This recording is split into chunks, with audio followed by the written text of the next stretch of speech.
Hi guys, ഇന്ന് നമുക്കൊരു ഈൻ്റെ 3D art നോക്കിയാലോ. അപ്പോൾ ഗൈസ്, ഇതൊരു സിമ്പിളായിട്ടുള്ളൊരു 3D ആർട്ടാട്ടോ. അതിന് വെറും പെൻസിലും ബ്ലാക്ക് പെന്നും സ്കെയിലും മതി. ഞാൻ അതിൻ്റെ തന്നെ നമുക്ക് ലൈനില്ലാത്ത പേപ്പറിൽ വരയ്ക്കുകയാണെങ്കിൽ അത്ര നീറ്റായിട്ട് കിട്ടില്ല കേട്ടോ. അപ്പോൾ ഞാൻ തന്നെ ഒരു പേപ്പർ എടുത്തിട്ട് ലൈന് വരച്ചിട്ടുണ്ട് ഇങ്ങനെ. ഇനി ഈ വീഡിയോയിൽ കാണുന്ന പോലെ ഒന്ന് വരച്ച് നോക്കുക കേട്ടോ. സിമ്പിളായിട്ടുള്ളൊരു 3D ആർട്ടാണ്, ആർക്ക് വേണമെങ്കിലും ചെയ്യാം.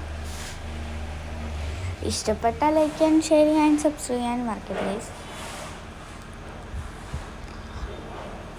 ഞാനിതാ സൈഡിൽ കൂടെ ഒക്കെ ഇങ്ങനെ ഒരു ഇത് കിട്ടാൻ വേണ്ടിയിട്ട് വരച്ചു കൊടുക്കുന്നുണ്ട് കേട്ടോ. പിന്നെ പെൻസിലെടുത്ത് ഷെയ്ഡ് ചെയ്യാം കേട്ടോ.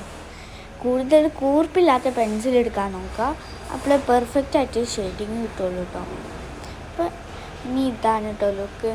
ഇനി അതിൻ്റെ മേലത്തെ ഇതിൻ്റെ കുറച്ച് ഭാഗം ഒന്ന് ഇങ്ങനെ കട്ട് ചെയ്തെടുക്കുന്നത് കേട്ടോ ഗൈസ്. ഇഷ്ടപ്പെട്ടാൽ ലൈക്ക് ചെയ്യാൻ, ഷെയർ ചെയ്യാൻ, സബ്സ്ക്രൈബ് ചെയ്യാൻ മറക്കുക guys. Thank you for watching my video. Bye bye.